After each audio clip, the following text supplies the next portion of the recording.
I'm ready. Hello, everybody. Welcome back to another episode of A Work in Progress, AWI Pod, if you will. This is the Good, the Bad, and the Ugly Nitro edition. This is the third ever edition of this flavor of the Good, the Bad, and the Ugly. I, of course, am your host, Brent Piles. And with me, as always, is my trusted friend and cohort, tag team partner from across the ocean and from the future. He's the barber brawling disco dancing dynamite stretching intercontinental playboy. Folks, he's the man whose hamstring has never torn because he's very strong. As you hear us tonight, Glenn Abbott. Glenn, how are you? I'm doing very well, thanks. Yeah, it's about the only thing that hasn't gone on me so far, so fingers crossed on that. I had such an issue with hamstrings on the Arsenal football club this year that I figured working a hamstring thing in there would be a good idea. No. Still, they seem to be alright apart from the one injury caused by this warm weather break, as they're calling it. I think warm weather break's over now, so, yeah. But yeah, so, we got a match against Leicester this weekend. We haven't had one in it'll be 10 days by Saturday, so, it'll be nice to see him back out there. I'm not sure who will be playing as a striker. Maybe Gabby. I play Big Gabby up front. You think that works? I'd rather have him at the back. And then somebody like that, then Wary up front. Yeah, no, I'm just kidding. I didn't really think. He's good at headers. Yeah, oh yeah, he's definitely good at headers. So there's that, but yeah. But I don't know. Is there anything else from the world that you wanted to talk about other than 1996 WCW before we get into it? Not really, no. We covered a little bit of what we'd seen of Raw. Yeah. With the mayor, so there's no need to go into any of that. So we'll just go back into 1996, shall we? Let's do it. We're going to go back to June the 10th, 1996, and we're going to go to the Wheeling Civic Center in Wheeling, West Virginia. The show started off with an extended, long talking spot with Tony Schiavone and Larry Zbyszko, talking about what happened with the ending last week with Scott Hall telling Sting that he's got a big surprise for him after slapping him in the face. Before we get deep into this thing, Glenn, what did you think about this episode? Do you think it was better than last week, just the same, or worse? Oh, I think it's better than last week. Well, at least it starts off better. I would agree with that. I think it starts off better. I wouldn't say it was a whole lot better than last week, but maybe an eyelash better than this last week. This show for me, for most of it, was a chore to get through. There was a couple of matches that were fun to watch, but for the most part, this was a very, very long 90 minutes. I think I'll get a lot of that during this year of WCW. Yeah, I think you might be right. But they do start off hot this one. We get Booker T versus Scott Steiner, two guys who were basically known as, tag team guys up at this point in their careers, but both men would go on to have, WCW championship runs later on. What did you think about this opening match? I thought it was good. It's not quite two meaty men slapping meat, but two well-built young lads slapping meat. The tests of strength, like the fight over the backslide. Basically Booker, doing his kicks and spins as he does. And then you got Scott doing the same sort of high-impact moves. It wasn't bad. It wasn't bad at all. No, I thought at the beginning it felt a bit clunky, but I think the more that they got into it, it was, used to a pretty good hard-hitting match. Scott Steiner ends up winning it with a belly-to-belly suplex, and I will say, in the three episodes of Nitro that we've watched this far, this is by far the best opening match that's been on any of the shows. That's right. Then they showed a couple of promos before going to commercial. The one that I took any note of was Jimmy Hart trying to do an evil, sinister laugh, which I thought was really funny because he didn't sound evil or sinister. No, he can't do it, can he? No. They should have just had the dungeon, at the beginning of the Dungeon Doom theme, it kind of has that like weird laugh, like ah ha ha ha. They probably should have just stuck with that because Jimmy Hart trying to laugh menacingly just made me laugh. And then we come back from the commercial, and Mean Gene's going to interview Scott Steiner before he is interrupted by Deborah McMichael. And if you'll remember last week, people, Glenn was trying to tell me there was an interview with Deborah McMichael on that show. And I think I figured it out. I think Glenn got his wires crossed on the Deborah McMichael promo. Yeah, well, we know I'd watched two. I did say last week that I'd watched 2 episodes sort of back to back and got totally confused of which was which. And that's my defence for that. I mean, I've been there before, Glenn. I think we talked about a pay-per-view where I thought the finish to one match was actually a finish to a completely another match, and then by the time we got to the end of it, I was like, oh wait, I mixed those finishes up. That's not how that match finished. That's how that match finished. So we're all guilty. Yeah. So, I mean, Deborah says she's worried that Steve might really hurt someone, and she thinks it's all her fault. Jean tells us it's not her fault, that it's Ric Flair's fault because it's such a hubris, and then I guess she wants to have a sit-down and talk with Flair to call the match off, and Mean Gene says he's going to try to talk to Bobby Heenan. Because, Bobby Heenan is usually the voice of reason. Oh, of course, yeah.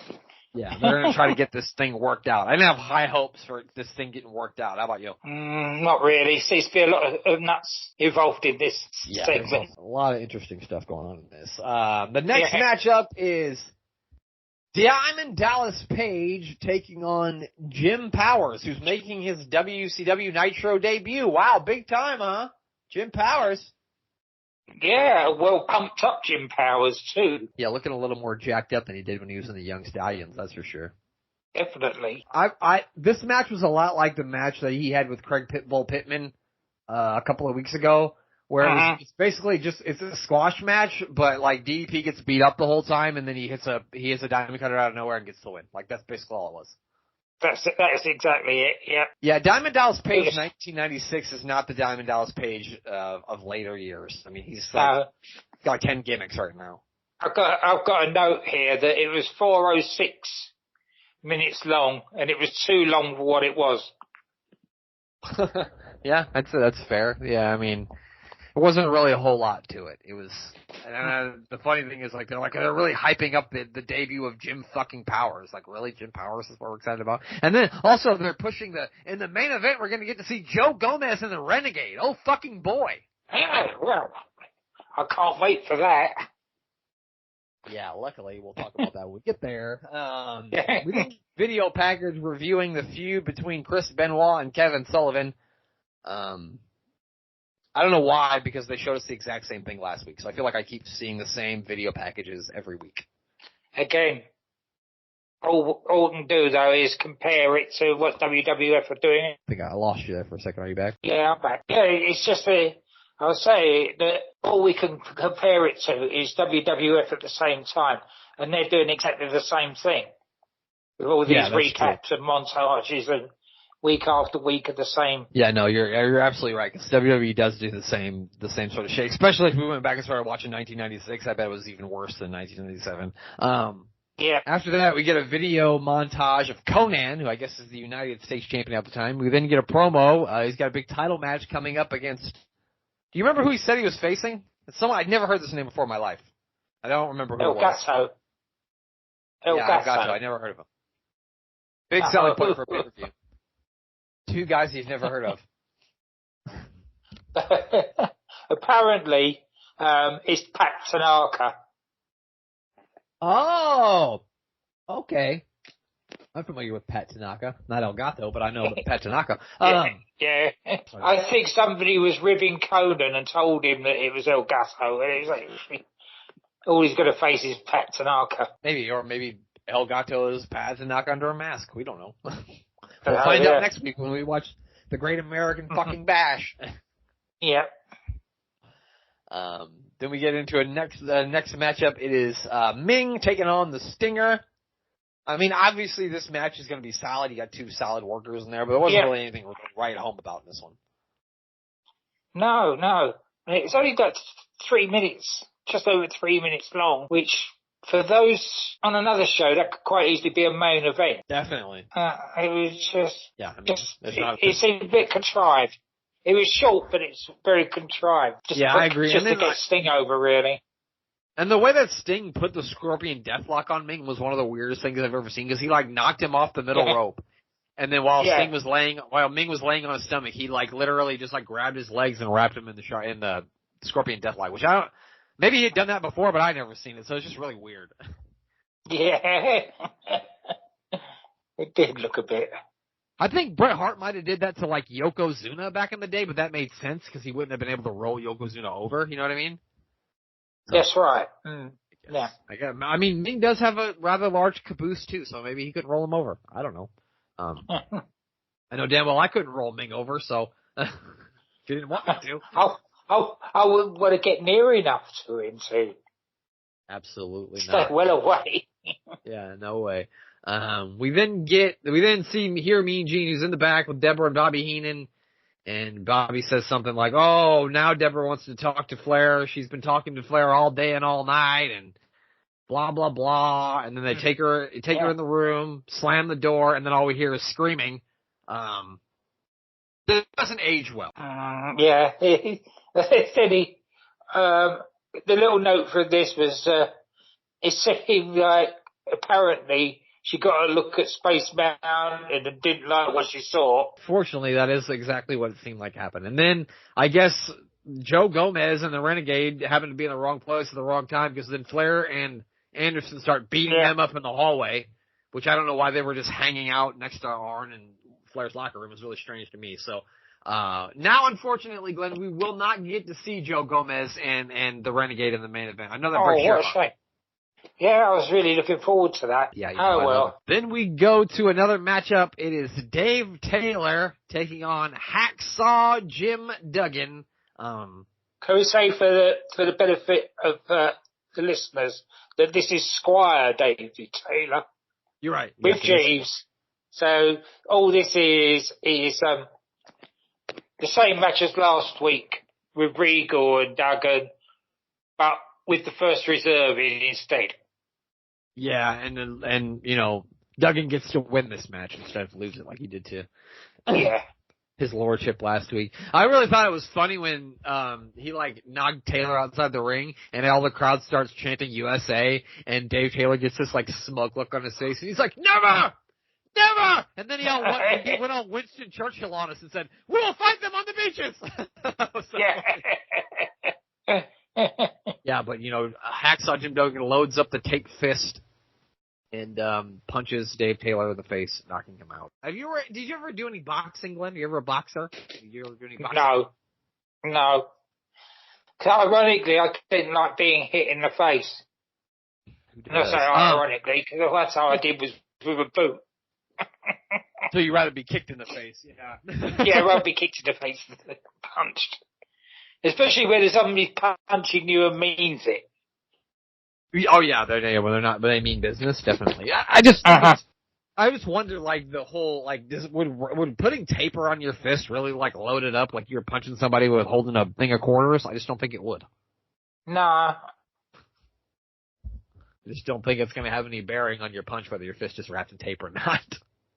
I don't know. I think it would give a little bit more support, but not a lot. Right. I don't know. It might do a little bit more damage, but I don't think it would do a lot. Anyway, It doesn't matter. We're not here to talk about that. We then get an interview with Big Bubba and Jimmy Hart. They talk about cutting off John Tenta's hair. Bubba says that, people have been laughing at John Tenta behind his back his whole life, and now they got a reason to laugh at his face.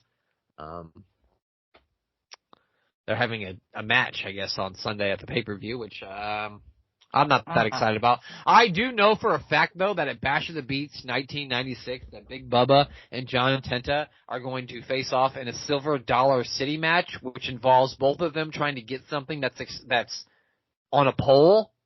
And if you can imagine John Tenta and Big Bubba trying to get something down off of a pole. Yeah. That'll be fun. That will be fun. Speaking about things that weren't fun, Scott Norton is going to battle the Giant for the World Heavyweight Championship. If you'll remember last week, after he beat his tag team partner, he also chokeslammed Scott Norton too. Norton did an interview before the match, didn't say a whole lot. We got the pyro for the second hour, but luckily they didn't do it in the middle of a match. It didn't wait till the match was going on to do it. Yeah, so that was good. What did you think about this match? I thought it was fine. I mean, it wasn't anything egregious. It was fine. You got to admire Norton for actually trying to have a go at the Giant. Yeah. And no sells a couple of big power slams the Giant puts on him. Yeah, I mean, I think at another place at another time, these two could probably have a banger of a match together. Yeah. Just because the Giant can move pretty well for his size at this time. I know later on in his career when he's in WWF he won't move as well, but right now in WCW 96 he's pretty agile. And Norton for a big guy can move well too. So I think another place, another time you give these guys 8 to 10 minutes, I think they could blow the roof off the place, especially in 1996. Yeah, definitely not 1:42 though. Yeah, no, definitely not. But yeah, Giant gets the win after a choke slam on the outside, then he rolls him in for the 3 count. After the match, Lex Luger hits the ring, of course goes after does. the Giant. Because we can never do anything without the 8 potato face. Glenn, me and you could review World Class Championship Wrestling from 1982, and somehow Lex Luger would show up. Yep, we would. I don't know how, but somehow he would. He would, yeah. Somehow he would. Yeah, he starts going after the Giant. The Giant ends up getting the better of him. He looks like he's going to choke slam him through Ric Flair's VIP table again. Then Luger hits him in the head with the thing that keeps the champagne cold. The Giant's pissed. And the thing I didn't understand about this, the Giant runs to the back screaming, looking for Luger, right? Luger's not in the back. He's up by the fucking announcers. Yeah. So. I don't know what it is with the bloody announce table with WCW at this time, but they all seem to have champagne buckets and things hanging around. Yeah, it's like Ric Flair's VIP table. I don't understand it. He never sits at it or uses it, so I don't know why it's there. I guess they're spending up Savage's money. Yeah, I suppose. Yeah, so the next match is His Lordship Steven Regal battling a very young, not wearing jean shorts yet, Billy Kidman, which I want to remind everyone that Billy Kidman was once married to Tori Wilson, so he is one hell of a fucking salesman. Yes. Yeah, this is just a really short match, and there's not a whole lot you can say about it. No, under a minute. Was it really under a minute? Yeah. 57 seconds last. I mean, these guys too, this is like another thing. We're in another place at another time. I think Billy Kidman and you know, Regal could have a banger of a match. I think Regal could probably have a banger of a match with anybody.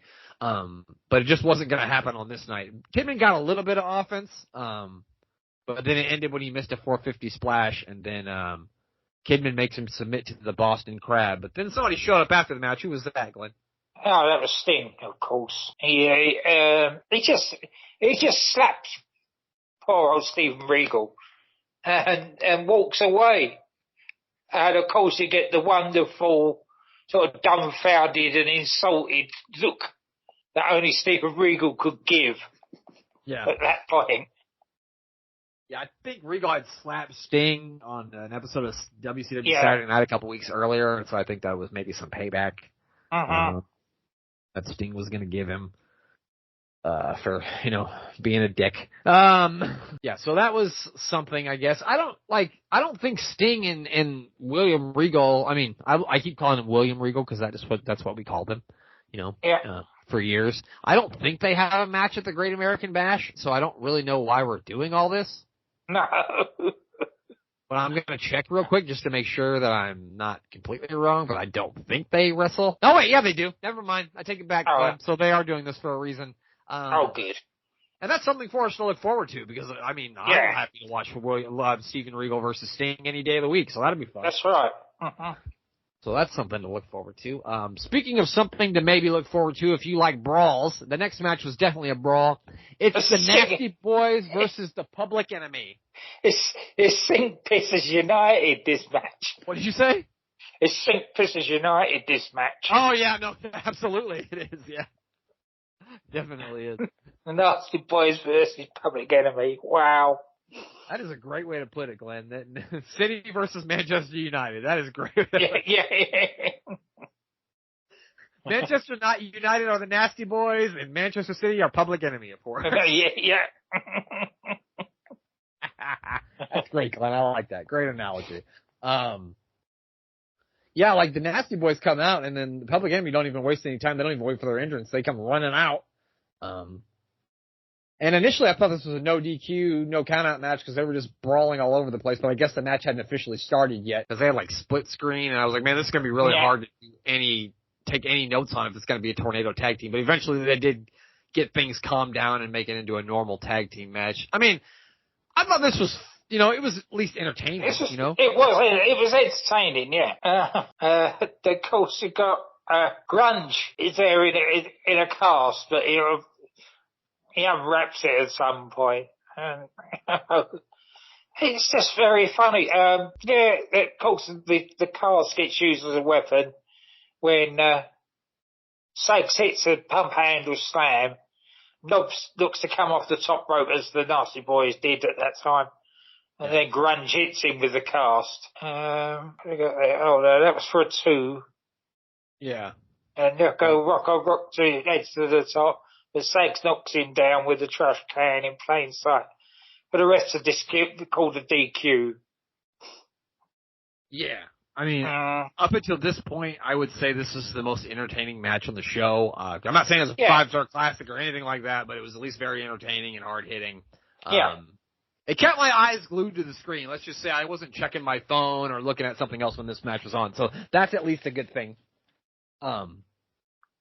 And I also thought it was funny during this match that they're basically saying on commentary that Ric Flair is committing credit card fraud because he's got Randy Savage's credit card and he's running all over the United States racking up charges. So apparently Ric Flair should be fucking arrested. Of course. That's what I took away from this, because that sounds really illegal to be, using someone else's credit card. Credit card, yeah. No, especially not without their permission. So this match gets thrown out, ends in a no contest, and I'm sure somewhere down the line we're going to watch Public Enemy face the Nasty Boys in some sort of crazy street fight.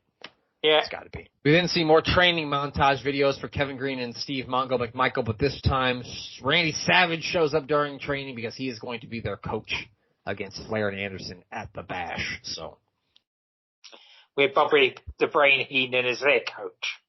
And Bobby the Brain Heenan is losing his mind because he thinks that Randy Savage is going to beat him up. Yeah. Well, it's a fair assumption. Yeah, hold on. Let me put my dog. The little dog never realized that the big dog gonna whoop his ass if you don't fucking quit. Doesn't ever get that. That's the same though, isn't it, with the little ones? Yeah, it's not the size of the dog in the fight, it's the size of the fight in the dog. That's what they always say.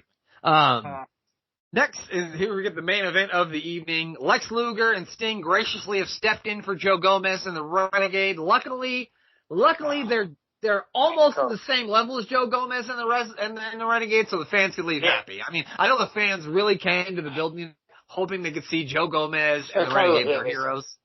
Yeah. So, and they're taking on Flair and Arn Anderson. Not only have they agreed to take this match on short notice, and not only has Sting already wrestled the toughest man in the history of wrestling, Ming, on the show, they're also going to put the World Tag Team titles on the line. So clearly Lex and Sting are dummies. What do you think about this match? I mean, obviously this is going to be a good match. I mean, there's 3 good wrestlers and Lex Luger. Yeah, there's some decent stuff in it. The match started with Sting and Luger, really frustrating Anderson and Flair. My favorite parts of the match were always when Sting and Flair are in the ring together. They just have such good in-ring chemistry. I try to think in my brain like someone who I thought had as good in-ring chemistry together as Sting and Flair, and the one that I could go back to, and they didn't have a lot of matches together, but Bret Hart and Steve Austin always had really good in-ring chemistry too, and I think I can kind of relate those two. I mean, I could watch Sting and Ric Flair wrestle each other probably every day, and I'd be fine with that. Obviously not in their extended age, but I'm saying from back in the day, and I'd be fine with it. Oh yeah. Yeah. Well, you consider that they started off in NWA when Sting was a baby, basically, and Rick taught him so much. Yeah, definitely. I mean, I think it was that first Clash of the Champions where Sting did the 45-minute Broadway with Flair. I think that's really what brought Sting to the mainstream, and really, I think that's what shot him, into the stratosphere as a superstar. You know what I mean? I mean, a good tag team match. Flair and Anderson do cut off the ring. On Sting, he gets the hot tag to Lex, who comes in and starts cleaning house, but it doesn't matter because the Giant comes down, attacks Luger. It's like Luger, no sales, everything. There's not one little bit of selling in his body at this point. Yeah. Then Scott Steiner comes down to the ring too for some reason. He's got a big, heavy wooden chair. He starts walloping the Giant with his wooden chair. it's like doing nothing to him. So Sting gets one of these big wooden chairs too. They both start laying waste to him. It didn't really faze the Giant, though. It just pissed him off. Of course it would. And where are they getting big ass fucking wooden chairs from? The fucking chairs of the from, Titanic? yeah, I know. What the fuck?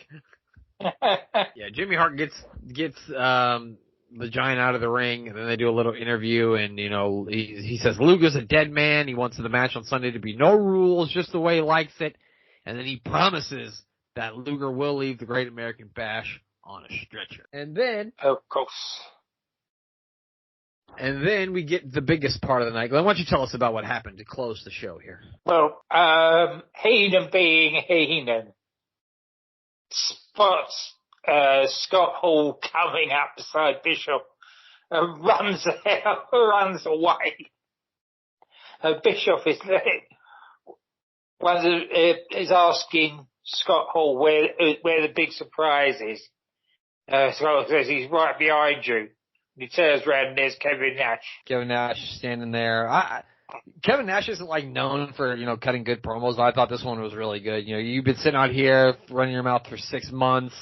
This is where the big boys play. Look at the adjective. We ain't here to play. He's like, well, you can't get any scientists to dig up any of these geriatric fossils you got here to, come up with 3 guys to have a match, which I thought was pretty funny too. And then Eric Bischoff tells them, I'm going to be in the offices of WCW tomorrow, and if you come to the pay-per-view on Sunday, I'll see if I can get you a fight, which is blatant bait and switchery because they ain't fighting anybody on Sunday. But if you're going to order the pay-per-view, hopefully maybe they will, because that's not going to happen. Yeah. But they do agree to be there, and then that's how the show goes off the air with that. I mean, the crowd was going nuts for this. Of course they were. Bring what you got. Oh yeah, that was it. I was just reading some of my notes from this. Oh, yeah. He says, Scott Hall says to Kevin Nash, hey, big man, I say me and you, we'd be at the bash. Maybe these punks want to fight. So that's talking them into the building. And Nash, bring what you got. The measuring stick just changed around here, buddy. You're looking at it. So yeah, they did a good job there at the end there of getting people to buy the tickets for, and also the pay-per-view for the bash. Yeah, definitely. So yeah, that's how the show goes off the air. I will say, of all the 3 episodes we've watched thus far, this is probably the best one, but still at the same time, there wasn't a whole lot in this that I thought was fun or entertaining. There was a lot more, oh my God, when is this going to be over, than there was fun and entertaining. I'll still give it 1 thumb though. I would agree. I think it was good enough to get 1 thumb up. I agree with that. As you say, the wrestling was a lot better than the last couple of weeks. And I think if you laid this up with the wrestling that takes place, not 1996, but in 1997 on WWF, I think the wrestling is better on WCW. It's better. Yeah. Oh, but definitely. yeah, I mean, that is it for this episode, unless you got anything else you want to talk about before we wrap this thing up. No, let's wrap it up. Well, there you have it. That is it for this episode of The Good, the Bad, and the Ugly Nitro Edition. Glenn, who do you want to plug before we get out of here? I'm booking the territory, doing the first and last of wrestling, and a little side projects at the moment, or very soon they'll be doing, I think it's Series 3 of Unstacking the Territory, the Road to Wembley 1981, the Big Daddy and Giant Haystacks, and the most watched wrestling match of all time, 18 million viewers. Also, there are other side projects. There's the Being the Elite Gator Golf. They just wrapped up series 2 of that. I'm booking the Tankatory, the life and times of Tank Abbott, and of course, the Doctor Who podcast with Danny Inside. That's on SJP World Media. I'm actually discussing with Dan Griffin if I'm going to a good episode of Doctor Who or a bad episode of Doctor Who when I make an appearance on that show. And of course, sticking with tradition of a work in progress, I told Dan, give me a shitty one. Dead. And of course, DDT Wrestling. Yeah, make sure you give all those fine people a follow and a listen. And of course, make sure you check out the other member of our podcast team, the Mayor of Can. You can follow him on X if you're on there. Give him a follow. And then give us a subscribe on YouTube. Make sure you check out the Life and Times of Psycho Sid. We got a new episode of that out right now. There will be a new episode with me, the Mayor, and Glenn watching an old Saturday Night's Main Event, and you can hear me make a whole bunch of Hulk Hogan racist jokes and even sing a Real American remix to I Am a Racist. It's called I Am a Racist Man Again, not I'm a Real American. So if you want to hear all that, make sure you tune in to the Road to Laugh-A-Mania episode 1. That'll be out on Sunday. And that's it. I don't have anything else to plug. The only thing left to do is for Glenn to say goodbye. Goodbye.